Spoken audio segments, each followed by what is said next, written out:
మా వాళ్ళు తినగా కూడా ఒకరికి భిక్ష పెట్టే స్థాయి కూడా మా దగ్గర ఉంది.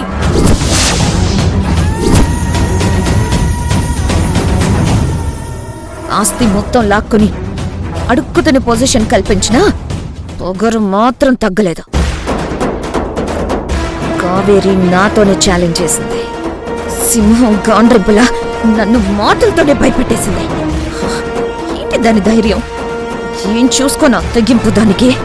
యమజ మేడం, కొంతమంది పుట్టటమే అలా పుడతారేమో. ఇప్పుడు ఆ ప్రియా స్టోరీ ఏమైంది చెప్పండి? మీలాగే తక్కువేమి కాదు కదా. అలాంటి దాన్నే కథకి క్లైమాక్స్ ఇచ్చి జైల్లో కూర్చోబెట్టారు. అంటే ఇప్పుడు దానికి నేనెంత అంటావా? నేను అలా అనట్లేదు యమజ మేడం. కావేరికి లైఫ్ లో ఛాలెంజ్లేవి కొత్త కాదు.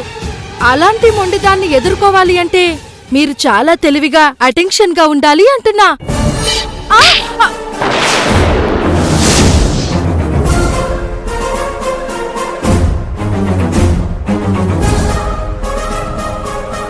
నీ బుగ్గ మీద దోమ వాలిపోతుంటే చంపేశా. చూసావా ఎంత తెలివిగా అటెన్షన్ గా ఉన్నానో? ఇంకోసారి నా ముందు దాన్ని పొగిడావంటే చేతి కంటే అది దోమ బ్లడ్ కాదు, ఈ బ్లడ్. సారీ యమజ మేడం, లోను పొగిడేశా. ఓకేలే చిత్ర, అయినా నువ్వు మాత్రం ఏం చేస్తావు? దాని చర్యలే అంత ఊహాతీతంగా ఉన్నాయి. అరే, కిరోసిన్ పారబోసిన పరేషానే అవ్వలేదు. బుర్రవాడి సింపుల్ గా కర్రీ చేసి పెట్టింది. అంతా పోగొట్టుకున్నావనే బాధే వాళ్ళలో లేదు.